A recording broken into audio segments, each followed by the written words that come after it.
Hello everyone, so hi, this is Saurabh Raina.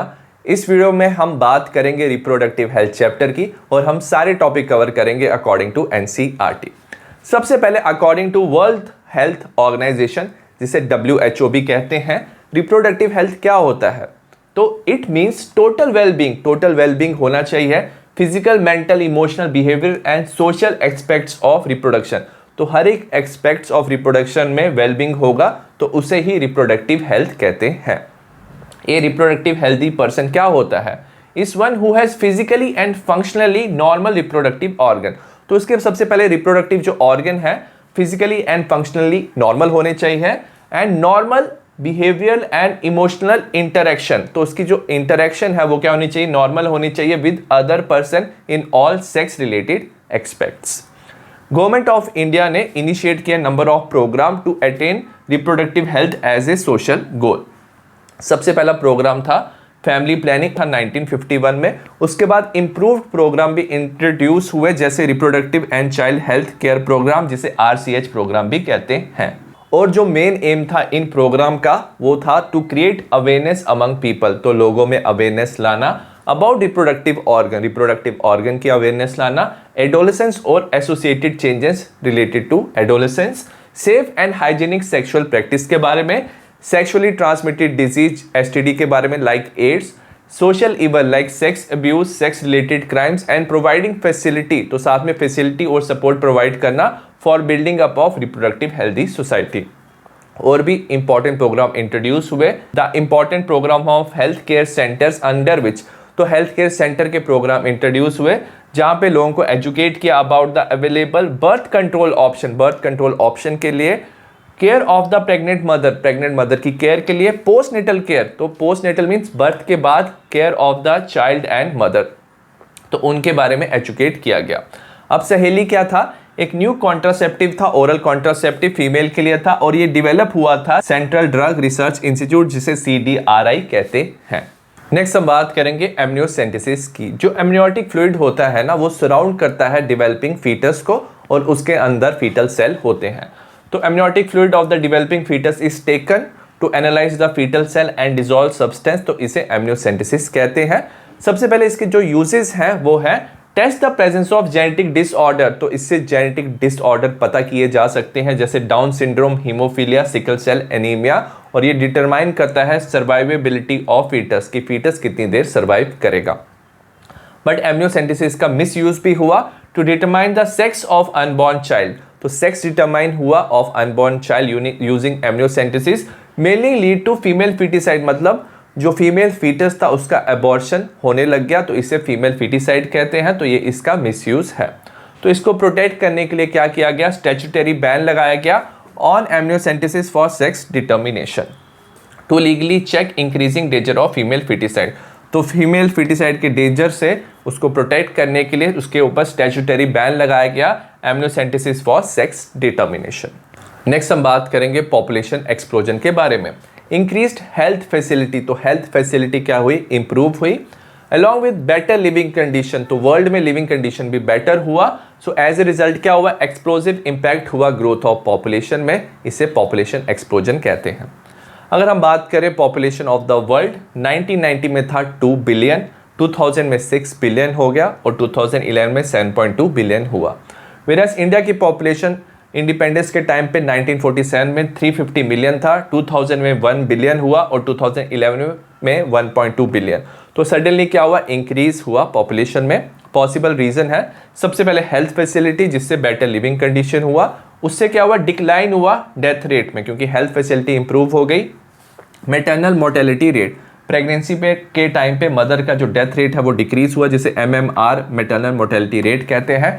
Infant mortality rate, मतलब जब infant born होता है तो उसका भी डेथ रेट कम हो गया, जिसे IMR कहते हैं। Increase in number of people in reproducible age. तो उन लोगों की भी पॉपुलेशन इंक्रीज हो गई जो क्या कर सकते थे? रिप्रोड्यूस कर सकते थे।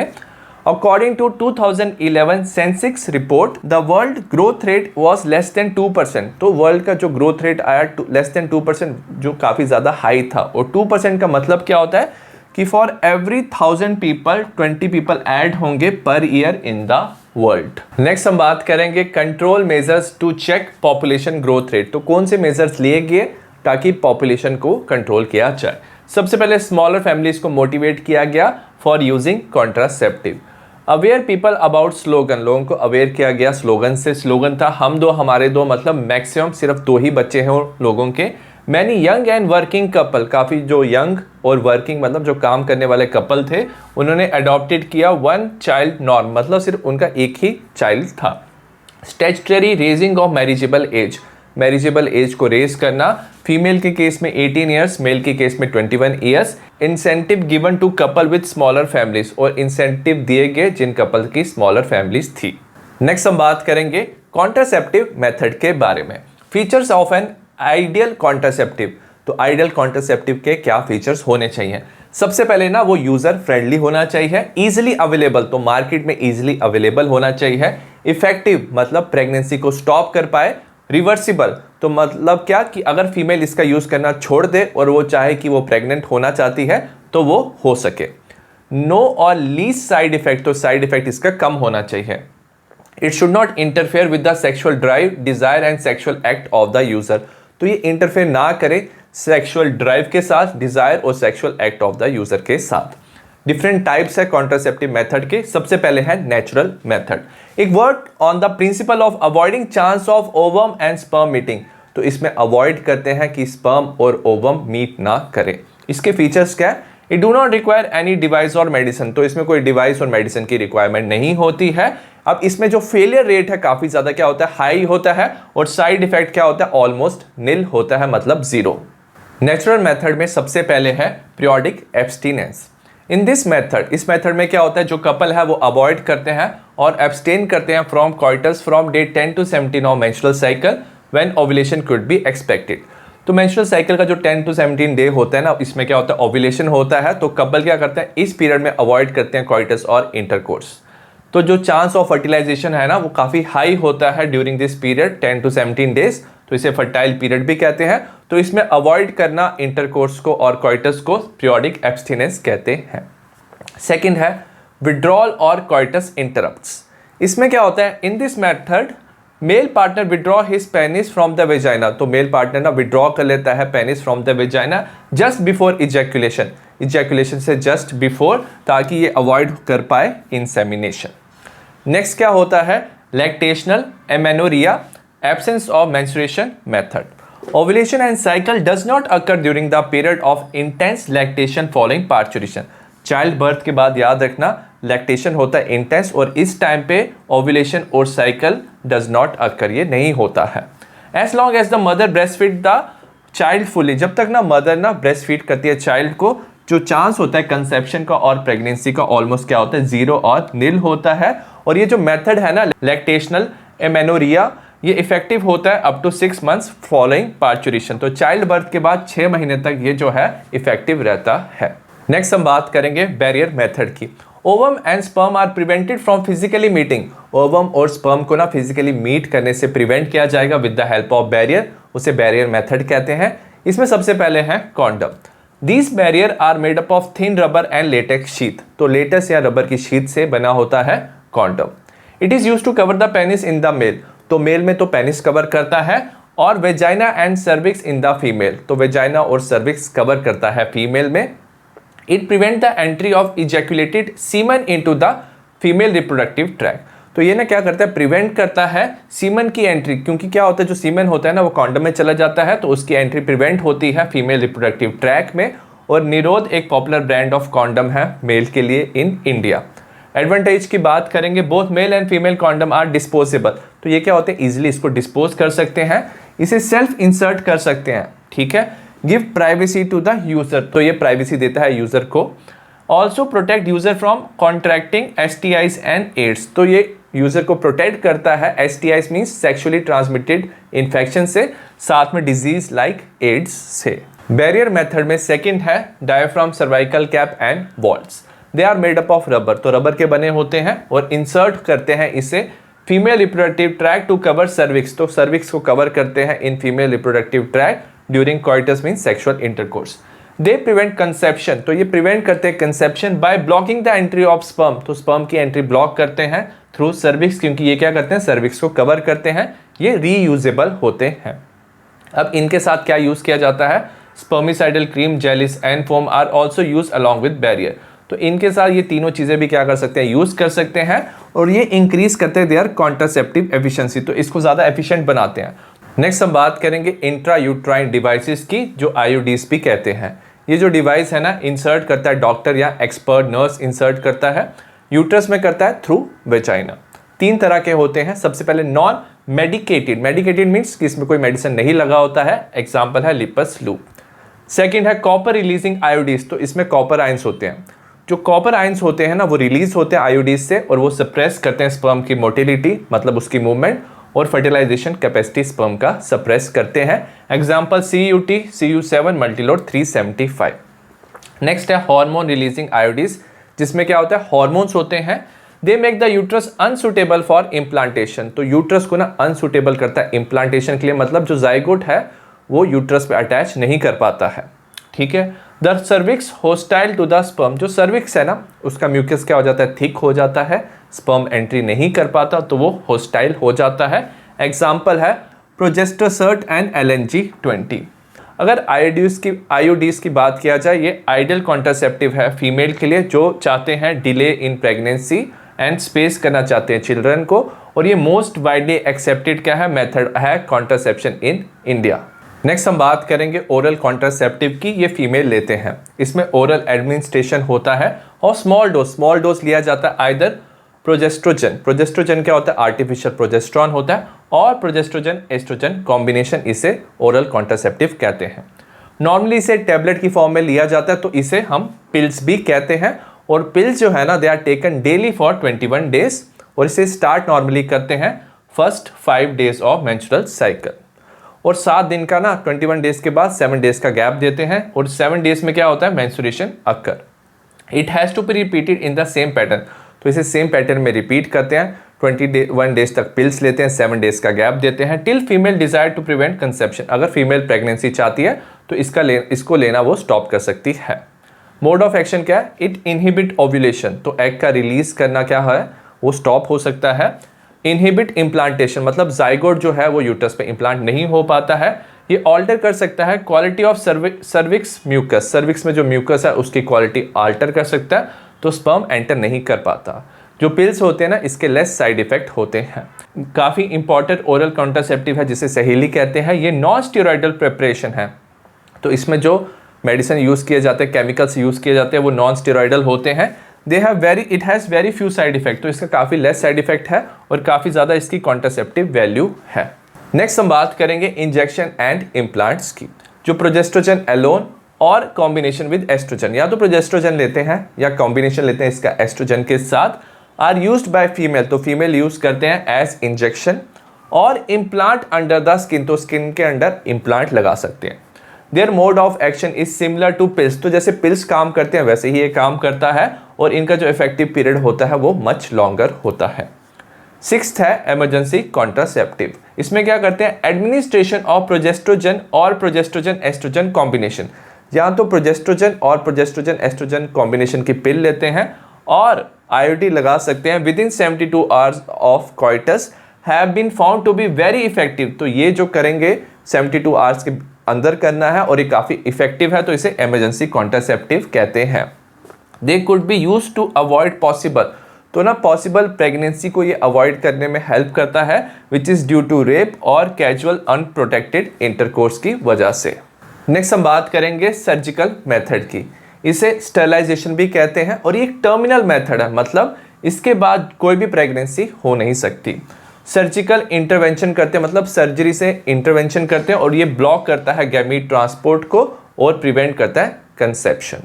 सबसे पहले वेसेक्टॉमी, ये स्टरलाइजेशन प्रोसीजर है मेल में। इसमें क्या करते हैं, small part of vast difference is remove, तो थोड़ा सा पार्ट को या तो रिमूव कर सकते हैं या तो इसे टाई अप करते हैं थ्रू स्मॉल इंसीजन, मतलब small cut made on the scrotum, तो उसके थ्रू क्या किया जाता है, वास्ट डिफरेंस को रिमूव या टाई अप किया जाता है। एज ए रिजल्ट जो गैमीट्स हैं वो ट्रांसफर नहीं हो पाते, तो इसे वेसेक्टॉमी कहते हैं।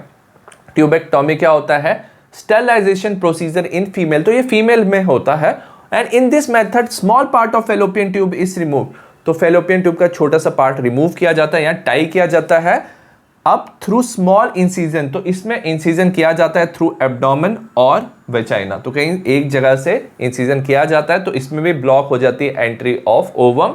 और ये जो भी टेक्निक है काफ़ी ज़्यादा इफेक्टिव है, तो ये प्रेगनेंसी को स्टॉप करते हैं, बट पुअर रिवर्सिबिलिटी, तो अगर इसको रिवर्स करना है प्रोसीजर को तो it is very difficult. Next हम बात करेंगे मेडिकल टर्मिनेशन ऑफ प्रेगनेंसी, जिसे एमटीपी भी कहते हैं। इंटेंशनल और वॉलेंट्री टर्मिनेशन ऑफ प्रेगनेंसी, तो अपनी मर्जी से क्या करते हैं, टर्मिनेशन ऑफ प्रेगनेंसी करते हैं before full term is called as medical termination of pregnancy और एमटीपी, इसे इंड्यूस्ड एबॉर्शन भी कहते हैं। नियरली 45 to 50 मिलियन एमटीपीज होते हैं in a year all over the world, which is 1/5 of the total number of conceive pregnancy. तो total सारी जो प्रेगनेंसी होती है अर्थ में 1/5 क्या होता है, एमटीपी होते हैं। Government of India legalised MTP in 1971, तो गवर्नमेंट ने 1971 में से लीगलाइज किया था, बट इसके साथ कुछ स्ट्रिक्ट कंडीशन लगाए थे ताकि इसका मिसयूज ना हो पाए।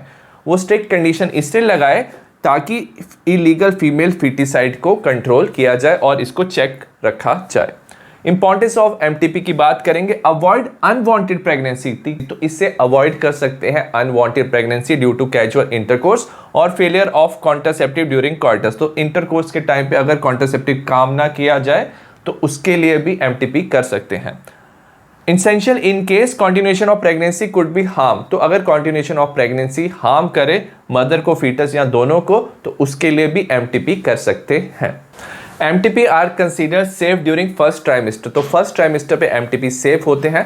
फर्स्ट ट्राइमेस्टर होता है 12 वीक्स ऑफ प्रेगनेंसी, तो up to 12 week of pregnancy MTP safe होते हैं। और सेकेंड ट्राइमेस्टर के बाद जो एबॉर्शन होते हैं काफ़ी रिस्की होते हैं। Problem related with MTP, majority of जो एमटीपीज है इंडिया में वो परफॉर्म करता है इलीगली वो परफॉर्म होता है by unqualified quacks, unqualified doctor ये परफॉर्म करते हैं इलीगली। सबसे पहले वो मिसयूज करते हैं एमनियोसेंटेसिस का, पहले सेक्स डिटरमिन करते हैं फीटस का, और अगर फीटस ना फीमेल है तो उस पर एमटीपी परफॉर्म करते हैं। ऐसी जो प्रैक्टिसेस होती है ना काफ़ी डेंजरस होती है यंग मदर के लिए और फीटस के लिए काफ़ी डेंजरस होता है, और इसके लिए इफेक्टिव काउंसलिंग की जरूरत है। लोगों को पता होना चाहिए टू अवॉइड अनप्रोटेक्टिव कॉइटस की, ताकि लोग अवॉइड करें अनप्रोटेक्टिव कॉइटस, और उनको रिस्क फैक्टर भी पता होने चाहिए जो इन्वॉल्व होते हैं इलीगल एबॉर्शन में। नेक्स्ट हम बात करेंगे सेक्सुअली ट्रांसमिटेड इन्फेक्शन या एसटीआईज के बारे में।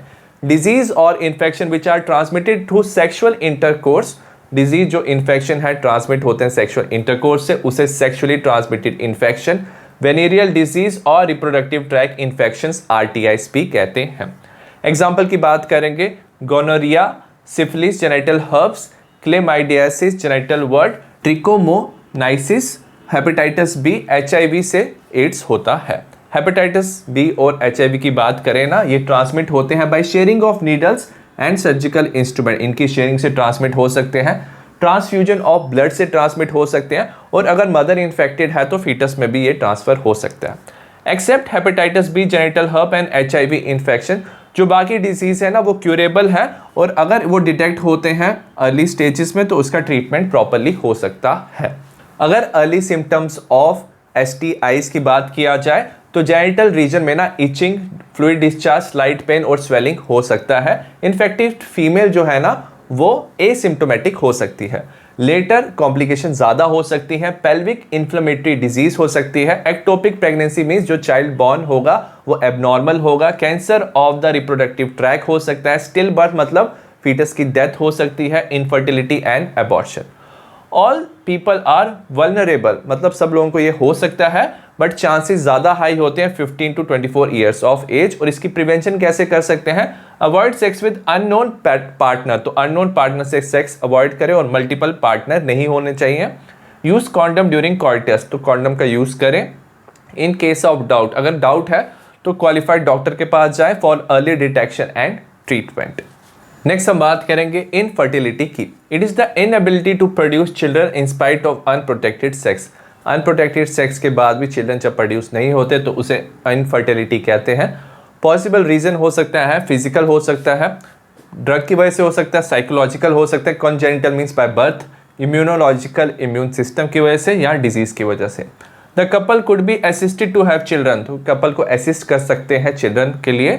सर्टेन स्पेशल टेक्निक की वजह से, जिसे असिस्टेड रिप्रोडक्टिव टेक्निक या ART कहते हैं। ART में सबसे पहले है टेस्ट ट्यूब बेबी प्रोग्राम, इसे IVF भी कहते हैं, इन विट्रो फर्टिलाइजेशन।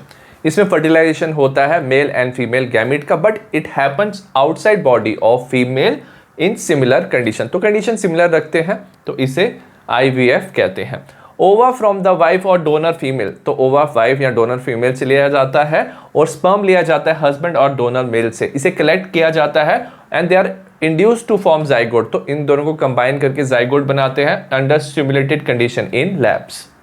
उसके बाद क्या होता है, जाइगोट ग्रो करता है, तो जो एम्ब्रियो है ना up to 8 blastomere stage, up to 8 blastomere stage में ना इसे अगर आप ट्रांसफर कर देते हो फैलोपियन ट्यूब में, इसे जाइगोट इंट्राफैलोपियन ट्रांसफर कहते हैं, जिफ्ट कहते हैं। और अगर 8 से ज़्यादा हो गया, सो एम्ब्रियो विद मोर देन 8 ब्लास्टोमेयर्स, तो उसे ट्रांसफर करेंगे यूट्रस में, उसे कहते हैं इंट्रा यूट्राइन ट्रांसफर और IUT।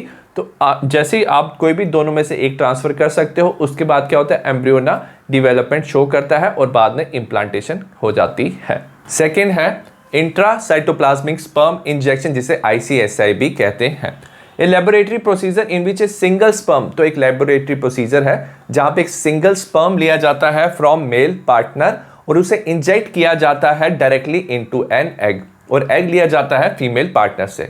जब एग ना फर्टिलाइज हो जाता है ना, तो उसे इम्प्लांट किया जाता है वुमन के यूट्रस में, तो इसे ICSI प्रोसीजर कहते हैं। नेक्स्ट है गैमीट इंट्राफैलोपियन ट्रांसफर, जिसे GIFT भी कहते हैं। It is used in female who can not produce ओवा, ये उन फीमेल में होता है प्रोसीजर जो एग प्रोड्यूस नहीं कर पाते, बट वो प्रोवाइड करते हैं suitable environment for fertilisation and development of embryo, तो उसमें एम्ब्रियो डेवलपमेंट शो करता है। तो ओवम लिया जाता है डोनर फीमेल से, उसे सर्जिकली रिमूव करते हैं और उसे इंट्रोड्यूस करते हैं फैलोपियन ट्यूब ऑफ फीमेल जो इनकैपेबल है of producing ovum for fertilisation. Fourth है आर्टिफिशियल इंसेमिनेशन, जिसे AI टेक्निक भी कहते हैं। इसमें सबसे पहले जो सीमन है वो कलेक्ट किया जाता है हस्बैंड से या हेल्दी डोनर से कलेक्ट किया जाता है और उसे आर्टिफिशियली इंट्रोड्यूस किया जाता है वेजाइना में और यूट्रस ऑफ द फीमेल। अगर यूट्रस में इंट्रोड्यूस करें तो उसे IUI भी कहा जाता है, इंट्रा यूट्राइन इंसेमिनेशन। अब ये जो टेक्निक है, it is useful for the male partner having inability to inseminate female, जो मेल पार्टनर फीमेल को इंसेमिनेट नहीं कर पाते उनके लिए यूजफुल है, और जिनका क्या है लो स्पर्म काउंट है तो उसके लिए जो AI टेक्निक है यूजफुल है। आई होप आपको इस चैप्टर की रिवीजन समझ आई हो। तो सिमिलर टाइप ऑफ वीडियो आपको बाकी चैप्टर्स के भी मिल जाएंगे, डिस्क्रिप्शन में लिंक मिल जाएगा। तब तक सी यू एंड बाय।